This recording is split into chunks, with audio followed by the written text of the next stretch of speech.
So Dan Morgan is the digital science publisher at the University of California Press and the publisher of Collabra. That's the press's open access mega journal. He joined UC Press in June 2014 to focus on mission-driven, not-for-profit digital initiatives. And he's worked in scholarly publishing for over 13 years in publishing management, research, open access and strategy roles. All of that time was at Elsevier, where he headed up the head of psychology and cognitive science journals, and then senior manager for open access and other outreach for North America. So he's very passionate about open access and open science and advancing scholarly communication. Thank you.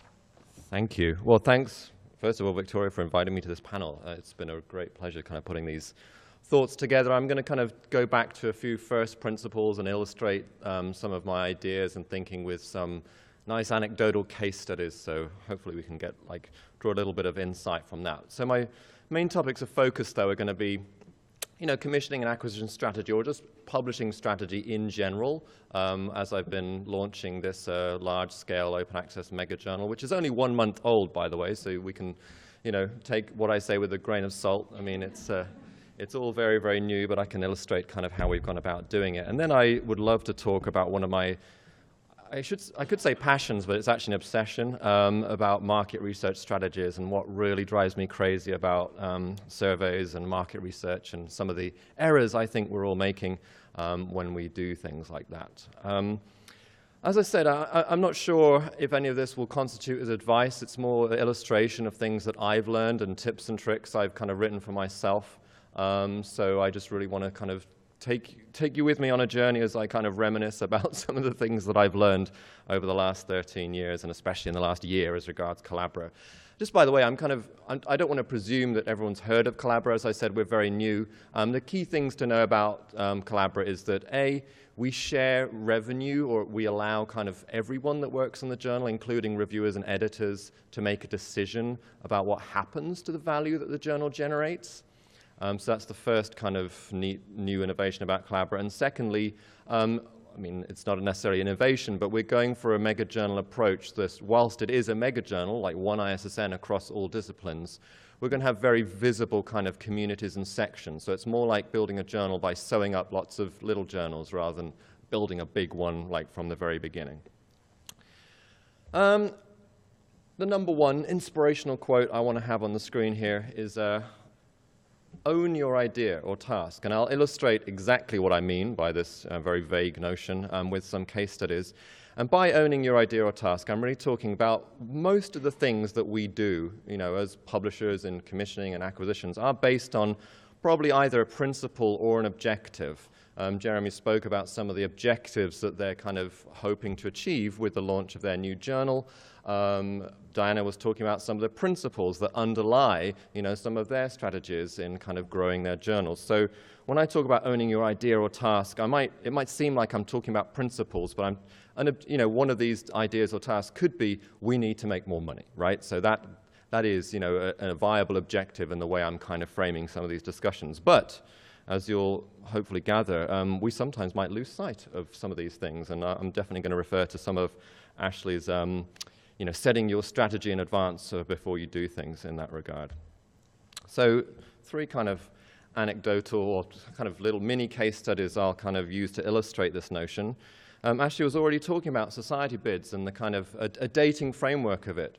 But if your objective is to increase the revenues of your journal's portfolio via acquisitions of societies, don't be afraid of realizing that this acquisition is not going to make you any money. One of the kind of 2 of the best decisions I possibly made in various times in the past was during a society bid realizing that no, this actually isn't going to work.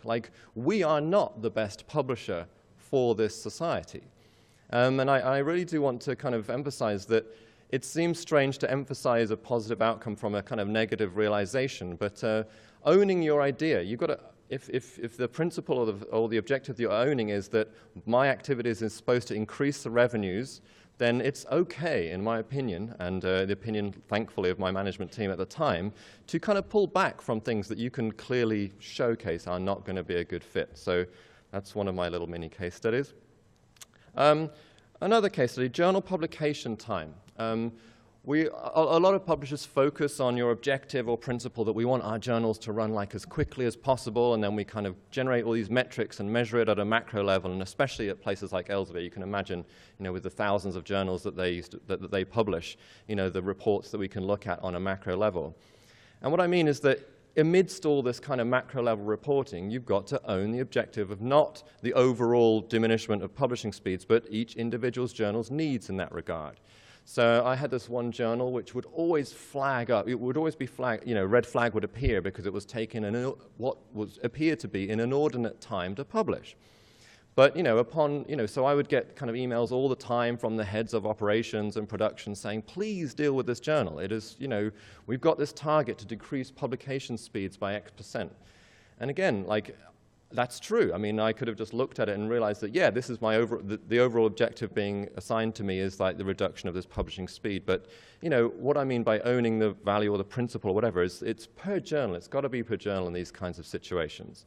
So when I looked into this and kind of parsed out what time moments were taking the great deal of time, what it was is that there was often a one-year interval for the author to sort out his or her revisions, because the philosophy of the journal was during the review process, often this was a journal that focused on very longitudinal studies in psychology. So these poor authors were being told, please go away and do another study, in order to get published. So, they needed a year to do this huge new study. So what I mean by that is that never kind of forget the details in some of these kinds of macro level strategies of reducing publication speeds, because it really is important to kind of own not just grand ideas or macro level ideas, but each individual kind of brand or kind of object, that undergoes these strategies.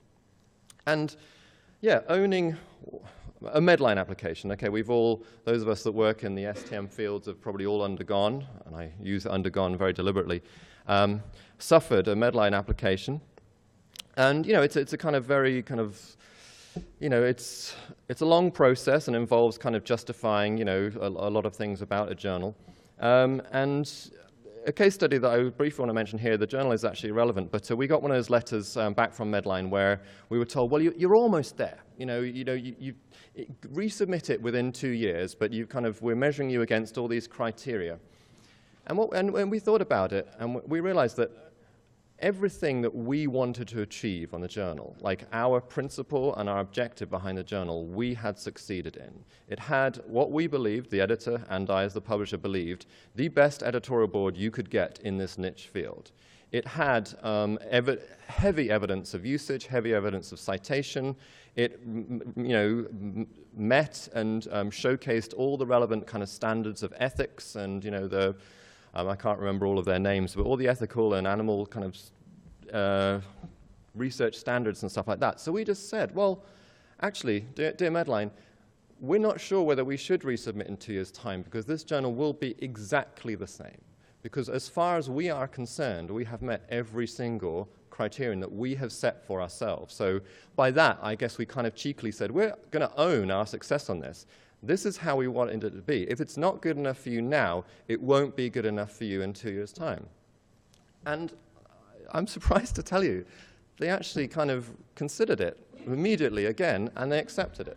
So I know that's a ridiculous N of 1 kind of study, but what I'm going to say is I just don't fear kind of owning your own value or principle rather than having to submit or kind of change for a third party kind of imposition of a value that, might happen. It's okay to really think about well, actually, I think we're there. And so I'm definitely kind of advocating for kind of owning the metrics by which we're assessed. And if we know that we're not going to get any better, if we know that we're not the best fit for a society, if we know that this journal is always going to have a long publishing time, we need to own that, and we need to actually just specify that. So that's what I mean by own your principle, own your idea, or own your objective. So moving on to kind of the Collabra thing, so that you'll realize why that was a setup. I'm going to tell you like a few details about how I've gone about building this specific open access megajournal, but this is not the only way to build an open access megajournal. I mean, I think probably the quickest way to build an editorial network for an open access megajournal is to do a web scrape of all the +1 and PeerJ editors and invite them specifically to say, hey, would you also consider being an editor on our journal too? Because you've obviously got a target market of people that are incredibly willing to be an editor and use the kind of objective peer review kind of criterion in assessing articles. But, what I'm saying is that it just depends what your principle is. Our principle was that we didn't want to do that. We wanted to build a kind of almost traditional journal-style community in each of our sections. So I didn't want to invite people I didn't know. Even though I could objectively kind of decide that they probably would be a good editor, I couldn't, if asked, say, yeah, I have reviewed the publication profile and the CV of every single person that is an editor on Collabra. Now, of course, Collabra will have, in due course, hundreds, possibly even thousands of academic editors as it scales. But, if I'm going for the community-driven, sewing community journals together approach, my principle is that I want to have a relationship with each and every senior editor and editor. So how we built Collabra was really the old school way of kind of leveraging a network and really kind of muscling into networks, which I'll talk about in a moment. And so I'm not sure whether that's advice for anyone else who wants to build an open access megajournal. If you want to build one just like Collabra, then that's advice. But if you want to get started quickly with like thousands of editors, then don't do it our way. So that's the kind of approach I want to take here. Like the case study is if you like this way, then go ahead and do it. But if you would want to do it more quickly, then don't do it this way. So as much as it is a broad open access megajournal, and it's going to be eventually in every single field, as I keep saying, we're focusing on a kind of field-by-field basis already, which fields would I focus on? I mean, obviously, objectively, we'd be told to focus on the fields where all the funding is, because open access is still often reliant on funding at the front end. So it's no secret that a lot of this funding is focused in the biomedical and life areas. So which fields should I focus on? Well, I would say, objectively, then the fields where the most funding is. But what is my principle? We've got to own the principle behind Collabra, which is all about sharing and spreading revenue and making open access available to more people. So for Collabra, what we did is we picked kind of pairs of disciplines where we picked one highly funded and one less funded discipline, because if one of the parts of Collabra is when you share your revenue, you can one of your options is to pay it forward to Collabra's waiver fund or pay it forward to your institution's open access budget to enable more open access publishing. So we're thinking that if some of the highly funded areas are more likely to pay it forward, then that might help some of the lower funded areas to feel comfortable applying for waivers or getting the funds from their institutional budgets. So the fields that we are focused on are entirely based on our principle, not objective best practice in setting up an open access megajournal. So again, most fundamental point that has driven our strategy is not the best way of doing it, but the principle that we're trying to uphold in doing this. So as I said, I need a network. Where do I begin? So this perhaps is a little bit more of a tip and a trick. I would just say that the best way I've found for kind of starting, to build a network among people that might not ordinarily be an editor of an open access journal is just starting at institutions where there's already a lot of open access activity. And by this, I would highly recommend using tools that may be available to you, maybe not, but if you can kind of somehow get access to things like Thomson Reuters products or Scopus products, and really looking at the open access literature and seeing which departments, which schools, which are the places where you've already got a lot of people publishing in open access journals, and where it's more likely that even if a person hasn't themselves engaged a lot with the open access publishing or review system, that they might be hanging around with a lot of people that have. And so again, this is just an individual case study of one, me and a journal, but I found that just really focusing on people close to people publishing open access has enabled me to build a board of editors that are now impassioned about open access, are now willing to be an editor or senior editor on an open access journal, but aren't really the people that are already all over all the other journals. So I'm kind of pleased with how well that's worked out. So Again, that relies on your access to kind of databases and things to study this kind of thing, but that's one of the benefits of being at a university press. You know, University of California has access to a lot of this stuff, so I can leverage all the IP access to these tools. But I can't stress enough. Well, I'll already go on to the next slide of not just doing research or plans, but doing constant gathering of background intelligence. Jeremy kind of alluded to this when he was talking about, you know, getting started early in gathering all the data that you might need for certain strategic decisions. And I would just go even further. I would just constantly, you know, maybe it's kind of one of those, like that Google strategy where you get to spend 20% of your time doing something different. Maybe it's not that high, and maybe it's not necessarily different stuff, but I would always encourage any person working in commissioning and acquisitions and publishing to spend a dedicated amount of time each week just researching everything and anything and just building up your knowledge of just how stuff works. I can say if there's a pivotal point in my career where I kind of felt like I was doing better than I was previously, it's when I started to read stuff. You know, rather than just focusing on what I was doing or what I was being told to do, it's when I started to read The Scholarly Kitchen, to put in an SSP plug. It's when I started to read all the other pieces of data coming out of, you know, Mark Ware and Michael Mabe and all that kind of stuff. And really just, I didn't need to know it. It wasn't necessarily relevant for anything in particular I started to do. But, you know, I started to know, like, weird stuff, like, you know, who publishes where and who cites who, and cross-referencing kind of our editorial system data with, you know, A&I data, so I could track, and I think it was Jeremy talking about this, where you can track where stuff rejected from your articles ended up, and you could kind of almost see life cycles of submissions. And, you know, we all think of journals as this, you know, people make specific decisions about which journals to publish in, but you could track, like, really common paths kind of cascading through multi-publisher kind of journals. So, you know, I didn't need to know that for anything in particular I was doing, but it really helped me kind of somehow in just understanding kind of how the network works and what goes on. And as I said, where the centers of open access are really helped me with Collabra, you know, editorial board acquisition. So in the interest of time, I'll go on to the second part of my talk, which is on market research and my obsession. Now, I'm very, very pleased that I'm not the only person with this obsession. I was recently made aware of this book called Just Enough Research by Erika. It's not something you might necessarily come across because it's not made for the publishing industry or anything like that. It's actually specifically for, and they call it, for people who make websites. So I guess it's a kind of user-centered design kind of field. But really everything I say from here on out is much better said in this book. So you could actually all just leave and read the book. But I'll just go through a few points, but, you know, more specifically, I'll relate them to really specific scholarly communications case studies that I've undergone. So market research, Jeremy has mentioned it, all the speakers so far has mentioned it about, you know, we need to just find stuff out. You know, we're constantly doing surveys or asking people what they did or what they would do or what they prefer. So I've just got a couple of kind of real mainline points that I would make about doing market research that, as I said, I'm obsessed with. Ask people what they did, not what they would do or what they prefer. So it's as simple as that. This is my one tip, one of my tips.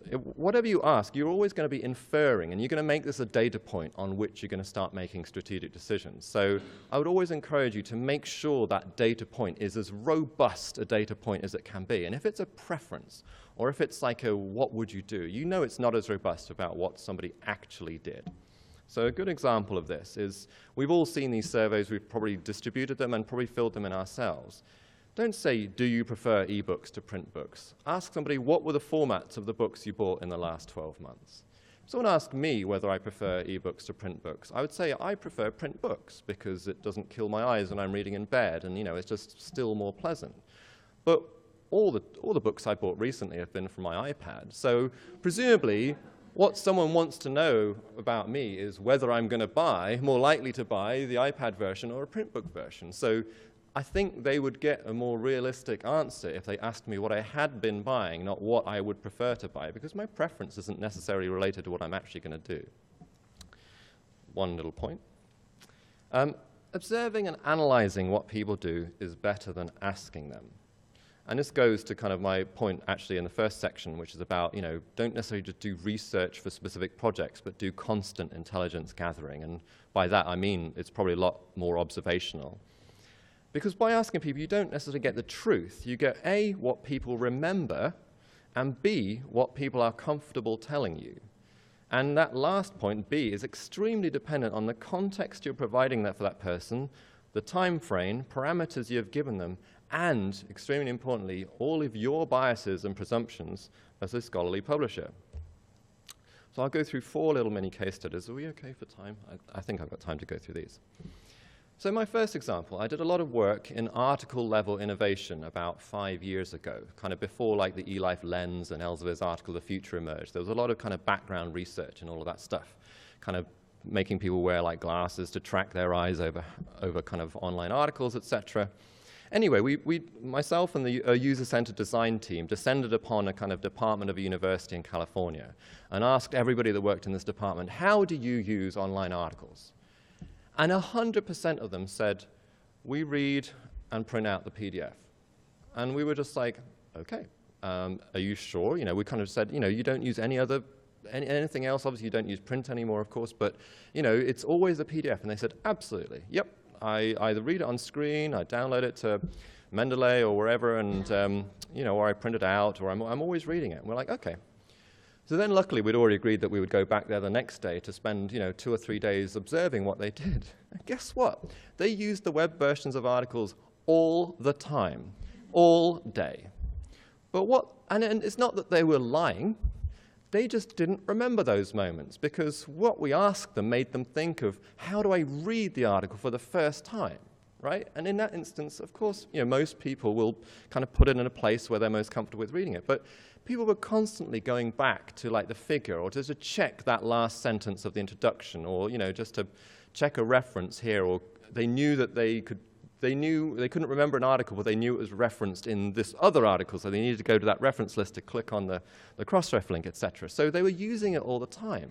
But it was just usage that didn't really enter there, and we coined a phrase, cognitive cache. They just couldn't remember it. And so there was no point in us asking them about it, because they were never going to be able to remember to tell us about it. And it was all very task-based. You know, they weren't reading the article like that. They were checking up a specific thing. Which is why a lot of the eLife Lens formats and all the kind of 3-pane formats online are very geared towards getting to the specific section of the online article that people want to go to now. It's all, you know, one of the big innovations about the enhanced articles is, you know, very quick navigation to the exact point that you want to check. So, example 1, asking people would have literally made that research program stop. 100% of people said, we do not use the web version of an article. So, if we'd have just asked them, that would have been a disaster. The New York Times iPad app case study. This is one which I underwent, actually. New York Times came out with a wonderful iPad app really early in 2010, just after the iPad had been released, and arguably is possibly one of the reasons that the iPad became so successful, really. But one of the questions, and this is about biases.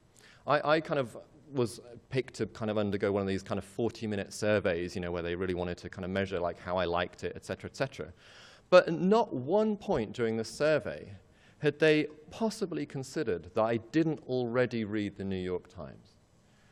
I didn't read the New York Times. I was one of those people that kind of had no specific place I went to for news. I just kind of would gather it from, you know, free copies of USA Today left outside the Marriott Crystal Gateway and things like that. I would kind of gather it from here and there. But then as soon as this iPad app came out and the iPad was brand new, that's when I started to use the New York Times. But this whole survey was geared on kind of understanding me as a New York Times iPad app user, but didn't once consider that this was the first time I'd ever really regularly engaged with the New York Times. And they were so fascinated by my response that I had to kind of, they contacted me about 3 more times where they, you know, had to get to the bottom of like, oh wow, we might actually be getting new customers by having such a great app.